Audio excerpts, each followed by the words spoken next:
Sevgili arkadaşlar merhaba. Sizlerle bugün hastalık işaret ve belirtileri üzerinde biraz daha ayrıntılı konuşacağız. Hastalık işaret ve belirtileri hakkında birinci basamak sağlık hizmeti sunucusu olarak bir eczacı neden bilgi sahibi olmalıdır ve eczacının verdiği hizmetin kalitesine etkisi nedir sorularına beraber yanıt arayacağız. Sizlere bu konunun önemini açıklamak için bir vakayı beraber tartışmak istiyorum. Ancak vakamıza geçmeden önce birkaç önemli noktanın altını çizmeye ihtiyacım var. Serbest eczaneler özellikle randevu alınması gerekli olmadığı için birçok hasta tarafından ilk başvurulan ve en erişilebilir birinci basamak sağlık hizmet sunucularıdır.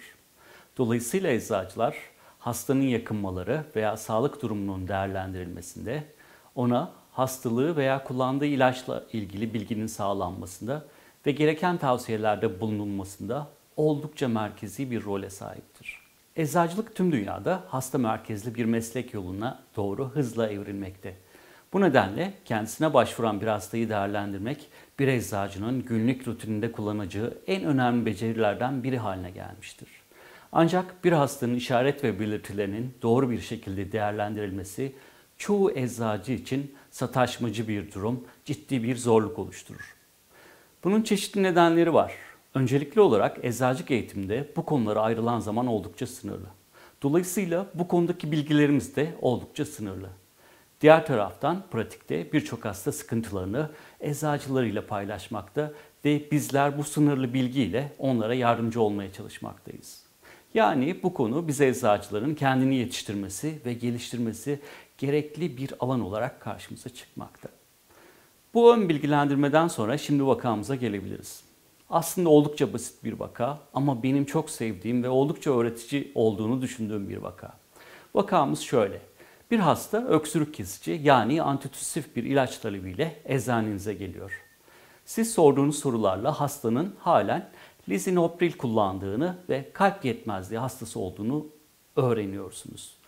Böyle bir durumda nasıl bir yol izlersiniz? Özellikle farmakoloji dersini almış öğrencilerimizin lisinopril gibi angiotensin dönüştürücü enzim inhibitörlerinin, kısaca ADE inhibitörlerinin sık görülen yan etkisinin öksürük olduğunu hemen hatırlamasını beklerim. Çünkü ADE inhibitörleri yansıda gördüğünüz gibi bradikinin birikimine bağlı olarak kuru öksürüğe yol açmaktadır.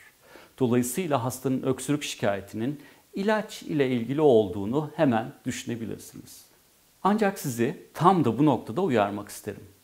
Hastanın öksürük yakınması, kalp yetmezliği tedavisinde sıkça kullanılan ADE inhibitörlerinin bir yan etkisi olabileceği gibi, kronik kalp yetmezliği tedavisindeki yetersizliğe bağlı olarak da ortaya çıkabilir. Yansıda gördüğünüz gibi kalp yetmezliğinin kalbin vücudun metabolik ihtiyaçlarını karşılayacak kadar kan pompalayamaması nedeniyle ortaya çıkan bazı işaret ve belirtileri var. Bunlardan bir tanesi de sol ventrikül yetmezliği durumunda ortaya çıkan pulmoner ödemdir. Pulmoner ödemin hastada çeşitli komplikasyonları olabilir. Bunlardan en bilineni dispne yani zor nefes alıp verme, diğeri ise pulmoner konjesyon. Pulmoner konjesyon hastada öksürüğe neden olabilir. Hastada öksürüğün başladığı bu aşama oldukça önemli. Çünkü öksürük diğer birçok nedenle ortaya çıkabilen bir belirti olduğu için hasta bir sağlık çalışanına başvurmayabilir. Bu durumda ise kalp yetmezliği belirtileri daha da kötüleşir. Pulmoner konjesyonun en ciddi şekli olan pulmoner ödem vakalarında hastada çoğu zaman pembe renkli, köpüklü balgam, diğer adıyla sputum görülür. Hasta yeterli nefes alamamaktan dolayı boğulma hissi gibi çok daha ciddi sorunlar da yaşayabilir. Bu noktada sadece öksürük değil, kalp yetmezliğinin tüm belirtileri şiddetlenmiştir.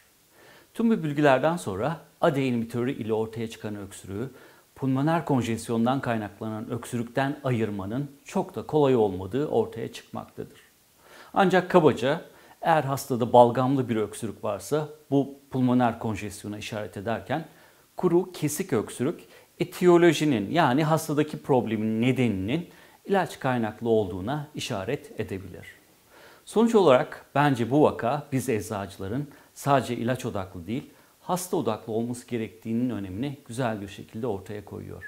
İlaç bilgisinin tek başına hastaya yardımcı olmak için yeterli olmadığı durumlar söz konusu. Çünkü ilaçların yan etkileri hastalık belirtileriyle zaman zaman karışabilmekte. Bu durum özellikle öksürük, baş ağrısı gibi sık görülen hastalık belirtileri için geçerlidir. Bizim bu örnek vakamızda da ilacın yan etkisi iyi tedavi edilmeyen kalp yetmezliğinin bir belirtisi olan öksürük ile çakışma göstermiştir. Şimdi sorumuza geri dönelim. Bir eczacı olarak böyle bir durumda ne yapmalıyız? Veya eczacının bu tür bir vakada sorumluluğu ne olmalıdır?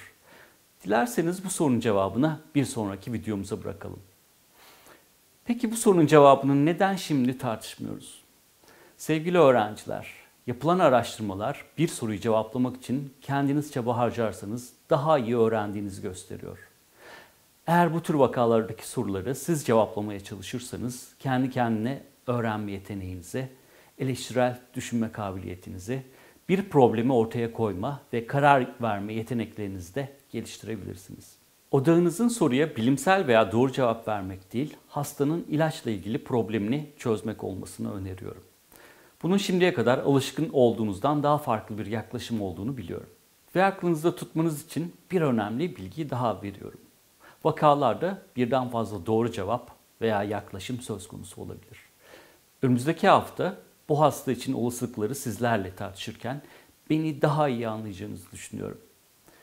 Sadece şimdi değil, karşınıza çıkacak her türlü vakada eldeki veriyi analiz ettikten sonra bilmediğiniz alanlarda daha fazla bilgi toplamalı, hipotezler geliştirmeli ve optimal çözüme ulaşmalısınız.